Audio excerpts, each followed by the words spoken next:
매일 성경과 함께하는 오늘의 큐티 시간입니다. 6월 8일 오늘의 말씀은 로마서 7장 1절에서 13절입니다.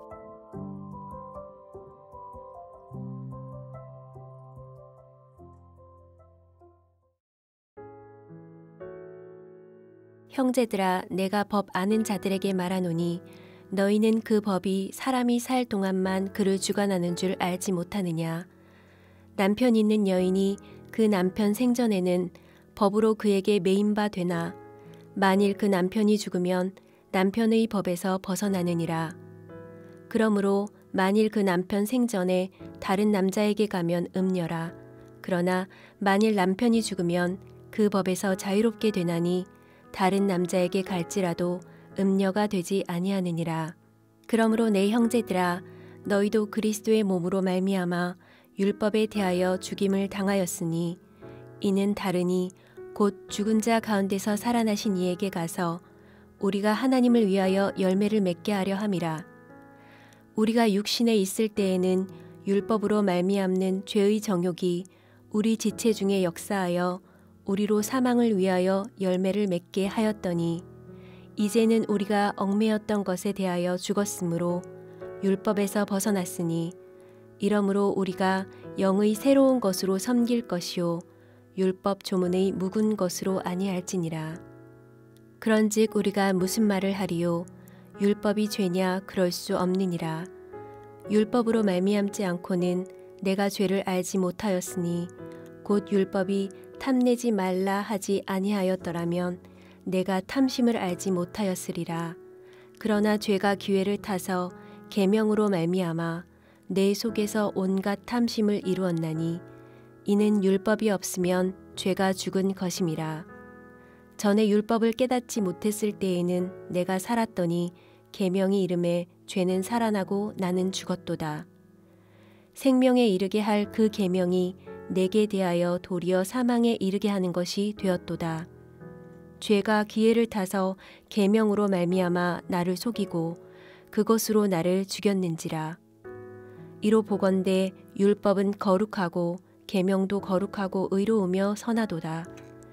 그런즉 선한 것이 내게 사망이 되었느냐? 그럴 수 없느니라. 오직 죄가 죄로 드러나기 위하여 선한 그것으로 말미암아 나를 죽게 만들었으니 이는 계명으로 말미암아 죄로 심히 죄 되게 하려 함이라. 안녕하세요. 6월 8일 목요일입니다. 복음 안에서 자유를 맛보고 누리는 오늘 하루가 되기를 바랍니다. 바울은 6장 하반부에서 우리가 은혜로 구원받았다고 해서 율법이 요구하는 의, 곧 거룩한 삶을 살지 않아도 된다는 것은 거짓이고 오히려 구원받은 우리는 더 적극적으로 의를 추구하는 삶을 살아야 한다고 말했습니다. 이런 바울의 가르침은 여전히 한 가지 질문을 불러옵니다. 도대체 율법을 지키라는 겁니까? 지키지 말라는 겁니까? 이 질문은 특히 율법을 아는 유대파 그리스도인들에게서 많이 나왔을 겁니다. 그래서 바울은 오늘 본문에서 법을 아는 자들, 곧 유대파 그리스도인들을 지목한 후에 남녀의 결혼을 비유로 질문에 답을 합니다. 먼저 율법은 사람이 살 동안만 그를 주관하는데 이 율법은 결혼한 여인에게 있어서 남편과 같은 것이라고 합니다. 그리고 여인은 남편이 살아있을 동안에는 남편에게 매어 있어야 하지만 남편이 죽으면 남편으로부터 자유를 얻게 된다고 합니다. 무슨 뜻입니까? 우리가 예수 그리스도를 믿을 때 그와 함께 율법에 대해 죽었기 때문에 우리는 이제 율법으로부터 자유케 되었다는 겁니다. 그래서 죽은 남편이 아내를 얽맬 수 없듯이 율법도 구원받은 우리를 얽맬 수 없다는 겁니다. 바울의 답은 이처럼 간결 명확합니다. 그러나 어쩔 수 없이 한 가지 질문을 더 불러옵니다. 그럼 율법이 전혀 필요 없다는 겁니까? 아마 평생 율법을 공부하고 율법을 지키고 있던 유대파 그리스도인들에게는 매우 중요한 질문이었을 겁니다. 그래서 바울은 자세히 율법의 쓰임새에 대해서 설명합니다. 바울에 의하면 율법은 첫째, 우리에게 죄가 무엇인지 알려줍니다. 7절을 보십시오. 율법으로 말미암지 않고는 내가 죄를 알지 못하였으니 곧 율법이 탐내지 말라 하지 아니하였더라면 내가 탐심을 알지 못하였으리라. 율법이 탐심을 죄로 규정했기에 그 기준에 의해 탐심이 죄임을 알았다는 겁니다. 만약 율법이 없었다면 바울조차도 탐심이 죄인 줄 알지 못했다는 겁니다. 율법의 두 번째 역할은 우리 안에 있는 죄를 드러내는 것입니다. 8절을 보십시오. 율법이 없으면 죄가 죽은 것임이라. 율법은 우리에게 죄가 무엇인지 알려줄 뿐만 아니라 우리 안에서 살아서 꿈틀대는 죄를 드러낸다는 겁니다. 바울은 이 사실을 13절에서 더 명확히 밝힙니다. 죄가 죄로 드러나기 위하여 계명으로 말미암아 죄로 심히 죄되게 하려 함이라. 율법의 비춤을 받을수록 우리에게 있는 죄는 더욱 두드러지고 선명해진다는 겁니다. 이것은 심리학에서 말하는 칼리굴라 효과와 비슷합니다. 사람은 본성상 하지 말라는 것에 더 끌립니다. 율법이 금하는 일에 더 끌리고 결국 율법을 거스름으로 죄성을 드러냅니다.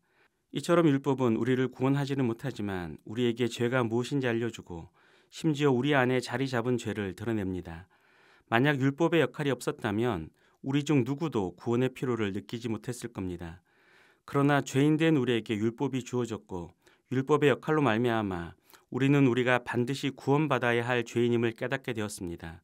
그리고 그 결과 그리스도의 십자가를 바라보고 믿게 되었습니다. 따라서 율법은 여전히 거룩하고 의로우며 선합니다. 그러나 사람이 율법을 통해서 자신이 죄인임을 알고 그리스도께로 나가지 못한다면 그 사람은 여전히 죄에 대해서 죽지 못하고 율법의 정죄를 받아 사망에 이르게 될 것입니다. 우리는 어떻습니까? 율법을 통해서 그리스도께 나온 사람입니까?